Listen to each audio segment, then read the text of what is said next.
মমতা বন্দ্যোপাধ্যায়ের কড়া বার্তা, তারপরেও বেলাগাম হুমায়ুন কবির। দলের শৃঙ্খলা ভঙ্গের অভিযোগে শোকজ ভরতপুরের তৃণমূল বিধায়ক। মঙ্গলবার বিধানসভার বাইরে বিতর্কিত মন্তব্য করেন হুমায়ুন। পরিষদীয় মন্ত্রী শোভনদেব চট্টোপাধ্যায়ের মোবাইল থেকে হোয়াটসঅ্যাপ করে হুমায়ুন কবিরকে শোকজের চিঠি পাঠানো হয়। তাকে 3 দিনের মধ্যে জবাব দিতে বলা হয়েছে। নেতৃত্বের কড়া বার্তার পরও বেলাগাম, বিদ্রোহী হুমায়ুনকে শোকজ তৃণমূলের। দল বিরোধী মন্তব্যের জের 24 ঘন্টার মধ্যেই শোকজ, কড়া হাতে দলীয় শৃঙ্খলা রক্ষার প্রথম পদক্ষেপ তৃণমূলের। বুধবার তৃণমূলের বিধানসভা শৃঙ্খলা রক্ষা কমিটির তরফে শোকজ করা হয় ভরতপুরের তৃণমূল বিধায়ক হুমায়ুন কবিরকে।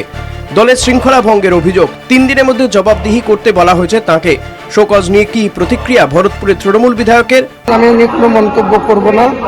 দল ডিসিপ্লিনারি কমিটি তাদের অধিকার রয়েছে, তাদের অধিকার প্রয়োগ করে আমাকে যেসব পয়েন্টে শোকজ করছেন আমি যথাযথ সময়ে তাদের সম্মান জানিয়েই আমি শোকজের উত্তর। তৃণমূলে কাঁটা হুমায়ুন। হুমায়ুনের অসন্তোষের সূত্রপাত সোমবার মুখ্যমন্ত্রীর বাড়িতে কর্মসমিতির বৈঠকে দলের রদবদল নিয়ে। বৈঠকে 3টি শৃঙ্খলা রক্ষা কমিটি তৈরি হয়, যা নিয়ে গর্জে ওঠেন ভরতপুরের তৃণমূল বিধায়ক হুমায়ুন কবির। মঙ্গলবার বিধানসভার বাইরে বিতর্কিত মন্তব্য করেন হুমায়ুন। তিনি বলেন, যারা দলের শৃঙ্খলা ভঙ্গ করেন তারাই শৃঙ্খলা রক্ষা কমিটিতে।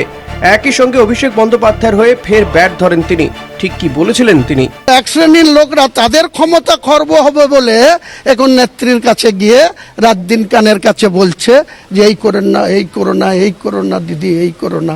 সব থেকে যে ডিসিপ্লিন বেশি ভঙ্গ করে সেই ডিসিপ্লিন কমিটির বাইরে আমার মুখ বন্ধ করা যাবে না। যেহেতু তোমরা খাচ্ছ, তোমরা লুটছো, তোমাদের হাতে ঘা লাগবে। হুমায়ুন কবির খায়ও না, লুটে না। আমি আশঙ্কা করছি এই ধরনের প্রভাবশালীদের মদতে আমি মুর্শিদাবাদে বেঁচে নাও থাকতে পারি, মার্ডারও হয়ে যেতে পারি। বিতর্ক চলছিলই। নেত্রীর নির্দেশে 24 ঘন্টা কাটতে না কাটতেই দল নিয়ে বিতর্কিত মন্তব্যে অস্বস্তিতে পড়তে হয় দলীয় নেতৃত্বকে।